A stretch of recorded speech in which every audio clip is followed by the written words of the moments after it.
What is up, guys? Welcome back to another episode of the Fantasy Fellow Show. My name's Kyle. Tonight, it's Monday night, October 3rd. We're going to go over the Waiver Wire Report for Week 5 here. I try to upload these on Monday so that you guys can digest all the information on Tuesday and get your bids or get your claims in. So we're going to dive right into it. I did put the link in the description. Again, I'm recording this on Monday night, so if you're watching this on Tuesday, please check the link. Make sure there's no, anything that has been added or any updates or things like that. I just want to make sure I'm constantly updating this throughout the week. But anyways, we're going to kind of look at the injuries to monitor for this week. It's kind of a bloodbath of a week here. We'll get into this right now. Injuries to monitor, of course, at the quarterback position, you have Tua Tagovailoa, concussion, awful scene last Thursday Night Football. He's already been ruled out for Week 5. Probably the smart thing. He might even be out for Week 6. We'll monitor that when it comes time. Teddy Bridgewater is going to get the start this week. So if you're playing in Superflex leagues, Teddy Bridgewater is the guy. Dak Prescott sounds like he has a chance to play this week. He's going to be listed as questionable with that thumb injury.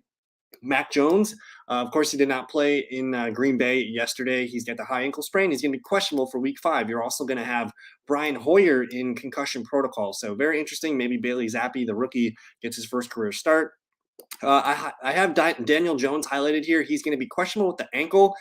He's going to be traveling to London to play the Green Bay Packers. They need him to go because Tyrod Taylor also has a concussion. So very similar to the Patriots path where their starting quarterback has an ankle injury. Backup's got a concussion, a lot to monitor there. So monitor the Giants and the Patriots quarterbacks.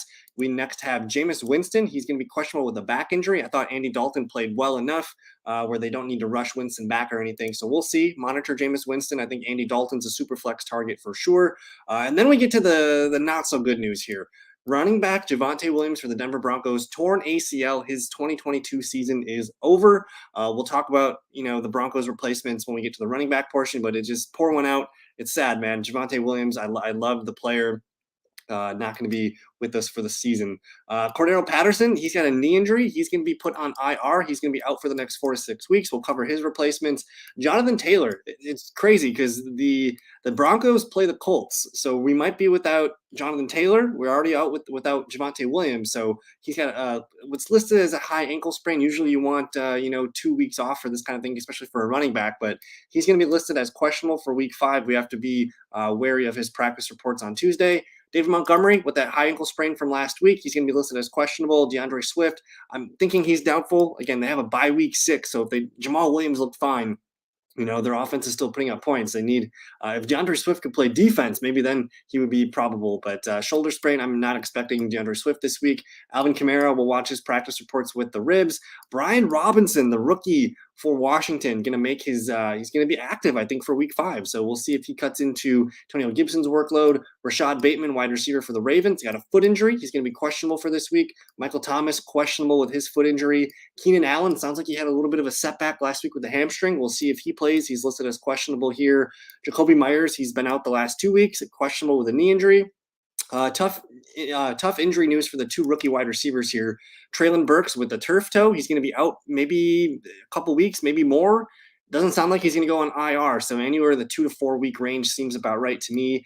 And then Jahan Dotson, he's got a hamstring. He's probably not going to play for the next 1 or 2 games. Isaiah McKenzie for the Buffalo Bills. He's in concussion protocol, questionable for Week 5. Jamison Crowder, the other Buffalo Bills veteran receiver, broken ankle. He's going to be out for a while. We might not even see him back this season. I'm assuming he's going to go on IR this week. And then Hunter Renfrow, just to monitor. He hasn't played in the last 2 games with that concussion. We'll see if he's good to go for Week 5. So monitor these injuries. These are the list is getting lengthier as the season goes on here. It's only Week 5 and we already got a huge list. Let's look at the quarterbacks here. Moving on to the quarterbacks. And again, if you're new to this, I have this filtered by percent rostered on ESPN. Essentially what I do is I kind of list the top 12 or 13 quarterbacks. Like if any of these guys are on the waiver wire, please go get them. They deserve to be owned. They should be rostered. But otherwise, you're looking at the top of the list here, starting with Tua. Anyone drops him, he's worth a pickup for sure. Dak Prescott should be picked up for sure too. He might be back Week 5. But the guys that I like this week, Trevor Lawrence at home against Houston. That's a pretty nice matchup. He's only 63.6% rostered. And Carson Wentz, I know he's been rough the last 2 weeks, but he gets a home game against Tennessee, 56% rostered there. I think Jared Goff at New England, kind of tough. Justin Fields at Minnesota, don't know if I like that. Mariota against Tampa Bay feels kind of scary. Again, we'll see if Winston plays. If Winston does not go, I don't mind Andy Dalton against Seattle at home. I mean, New Orleans at home against Seattle, that sounds kind of nice. We just saw Jared Goff go bananas against the Seahawks. And then Teddy Bridgewater against the Jets. I mean, he looked good last week in relief for Tua. But for the most part here, I'm not really loving a lot of these matchups. I want to note Kenny Pickett's officially been named the starter, or at least they're saying they're going forward with Kenny Pickett as their starter. But a lot of these guys down here are more so for just super flex. So check your waiver wires. If you need a spot starter, try and get Lawrence or Carson Wentz. Somebody might drop Lawrence after that bad game. And then I have a list here. Stash these guys in super flex. We know Deshaun Watson's coming back by week 12, or maybe it's week 13. Can't remember when their bye is. Trubisky probably going to get dropped in Superflex. Joe Flacco worth holding on to in case Zach Wilson gets hurt. But we're slowly on Malik Willis and Desmond Ridder watch. Both teams have kind of frustrating veteran quarterback play so far. Drew Lock, not as I mean, Geno Smith's balling out, so Drew Lock's maybe not much on our radar. And then you do have Sam Darnold here, as the Panthers are not looking good with Baker Mayfield. So maybe we see Sam Darnold in a week or two. We'll see. But those are the quarterbacks. Let me know if you guys have questions. We'll move on to probably the most important position this week in the waiver wire. That's the running backs. Again, this is filtered by ESPN percent roster. What I do with my running backs is I look basically for running backs, wideouts, and tight ends. I'm looking. So this is the whole field of players on ESPN, and I'm looking at this percent roster tab, and basically anything from 70% down needs to be owned. So I'm kind of just listing a lot of the players here, and then look at the running backs. Of course, you see Darrell Henderson at the top. Naheem Hines, he might be very busy with Jonathan Taylor out. I think he's a must pick up. He's only 60% rostered. I know in a 10-man league, maybe he's available. In a 12-man league, he probably is already picked up in PPR, but I'm wide netting this. Again, players at the top of the list, more likely to be owned. Players at the bottom, better chance to get these guys. But Naheem Hines, if Jonathan Taylor can't go, he might be a must-start player.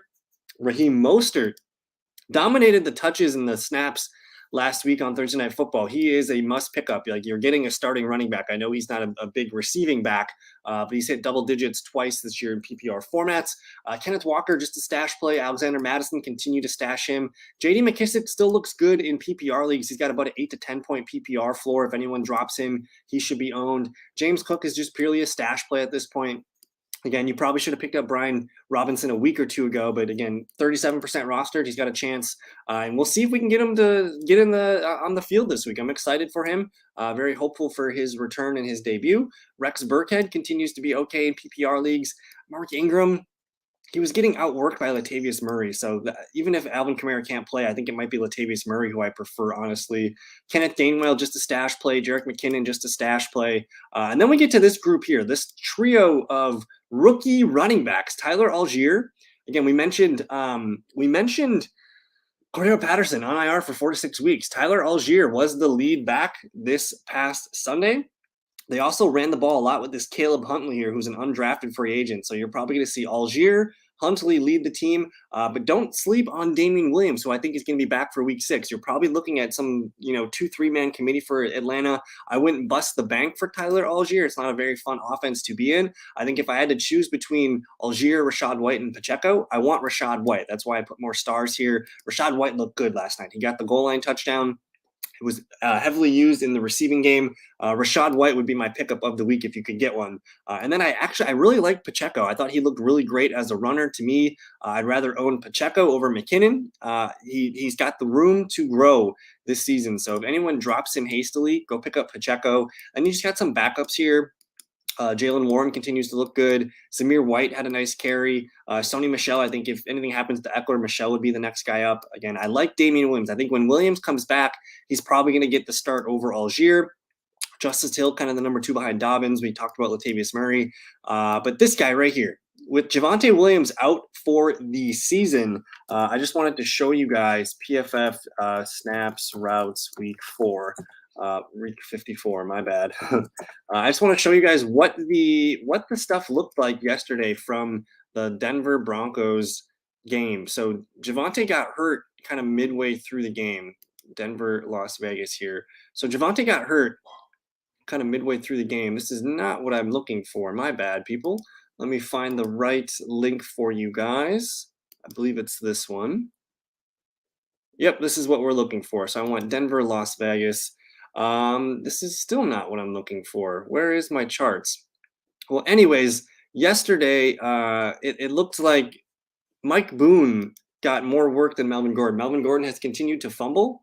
Let me find it. I don't know why I can't find it anymore, but either way, Melvin Gordon has a fumbling problem. I know a lot of people are thinking, "Oh, Jalante's hurt. I got Melvin Gordon. I'm good to go."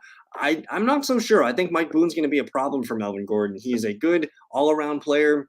Again, yesterday he outsnapped Melvin Gordon. He had more touches.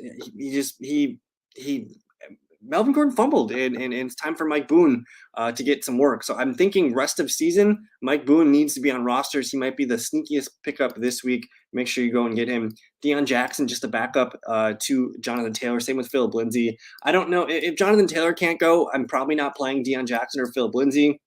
But Naheem Hines is in play. But I'm sorry I can't find. I need to find the snaps for you guys because this is bugging me. I want to make sure I show you guys the correct information. If you guys follow me on Twitter, I usually tweet this stuff out. But PFF puts out a lot of really awesome work here. Let me click on this. Here we go. Now let me click on Denver at Las Vegas. Yeah, this is weird. It's not showing the things that I was looking at before, unless let me just go all the way down here to the Broncos. Yeah, bear with me here. Pittsburgh Steelers, Cardinals. All right, we're almost there. All right, so here you go. Here's your Mike Boone. 19 snaps to Melvin Gordon's 10, 12 routes run to Melvin Gordon's 5, 3 targets to Melvin's 1, 3 carries to 3 carries here. So Mike Boone, he might actually be the most valuable Bronco in the running backfield. So Mike Boone, Pacheco, Rashad White, Tyler Algier. Again, I play in a lot of more savvy, deeper leagues, so I'm not going to get a lot of these guys at the top of the list. But do your due diligence. Let's move on to the wide receivers real quick. Again, I have a list of guys here that should be owned. If not, make sure you try and get those guys in your lineup. Michael Gallup came back and he looked really good. He caught the touchdown. He actually got a lot more work than I anticipated. If I go find the Cowboys game here, I'm kind of disappointed in this. I wish it was more filterable so I can just click on the game and it would show it. But Michael Gallup, in his first game of action on the season, he got a lot of work actually, and I'm pretty optimistic that we might see him entering our fantasy lineups very soon. So Michael Gallup here. Noah Brown had more snaps, 48 to 39, but Gallup ran more routes, 24 to 22, 5 targets for Noah Brown, 2 for Michael Gallup. I think next week we're going to see an increase in Michael Gallup. So he's a fun player to target. Romeo Doubs, though, he's probably this is the last chance you can get Romeo Doubs. He's 45% rostered, probably going to have another good game against the Giants. He's a must pick up at this point. I think George Pickens, if people cut bait on him too soon, Kenny Pickett dialed up a ton of targets, really good production, over 100 yards for George Pickens. I think he's a must pick up. Zay Jones needs to be rostered. Rondale Moore, I thought, looked good in his return. He needs to be rostered. Isaiah McKenzie, with Crowder's broken ankle, McKenzie might be entering PPR must-start territory. I think Devin Duvernay slowly making himself useful. And then Alec Pierce, just another guy that I like here. But go ahead and check out some of the other names that I got here. But the guys in bold, I think those are your main options. I love Romeo Doubs. I love George Pickens. These are the rookies you want. So check out the wide receivers available in your league. And let's move on to the tight end. Tight end is a joke at the moment right now. I do have a list of tight ends that need to be rostered. If you have Kyle Pitts, it's time to find a backup tight end. You need someone. If you can get David Njoku, he is the best of the rest. Anybody in this list, you want David Njoku. After that, Tyler Conklin remains to be highly involved in the Jets offense. I think Logan Thomas. We mentioned Jahan Dotson has an injury. He's going to be out for a little bit. Maybe Logan Thomas steps into more of a role as a pass catcher. Hayden Hurst looked good on Thursday Night Football. Robert Tonyan caught his first touchdown of the season. He looked good. I think I would stick with these guys that I have pointed out here. Tonyan, Thomas, Conklin, Njoku. If you can't get even Everett too. I don't have him highlighted here, but Keenan Allen's injuries with the hamstring right now lean towards Gerald Everett having a better season. And then real quick, the defenses for this week. Again, I'm filtering this by percent rostered. Buffalo, Green Bay, Tampa Bay, these guys are all the top 3 owned defenses. So if you can't get them, maybe the Saints are available, 72%. Maybe the Eagles at Arizona, but the Eagles they're playing so well on defense. I personally like Denver Broncos. If no Jonathan Taylor, I want Denver Broncos. But it's kind of a tough week for starting defenses. Maybe the Vikings at home against Chicago, maybe the Commanders at home against Tennessee. I think you want to kind of lean into some home matchups.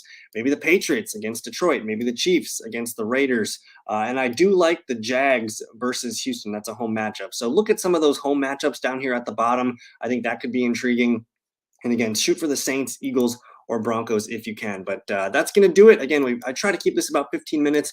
If you guys want to check out the link in the description, that gets you access to the full waiver wire report. And yeah, thank you guys so much for your time. Good luck on waivers. And if you have any questions, again, I put this out on Monday. I'm probably updating this on Tuesday as we speak. Hit me up on Twitter if you have a question on waiver wire advice. Just follow me at theFellowKGB. It's down right here. Check out the Twitter, all the good stuff, the Fantasy Fellowship. And yeah, thank you guys for your time. We'll see you later in the week. Peace.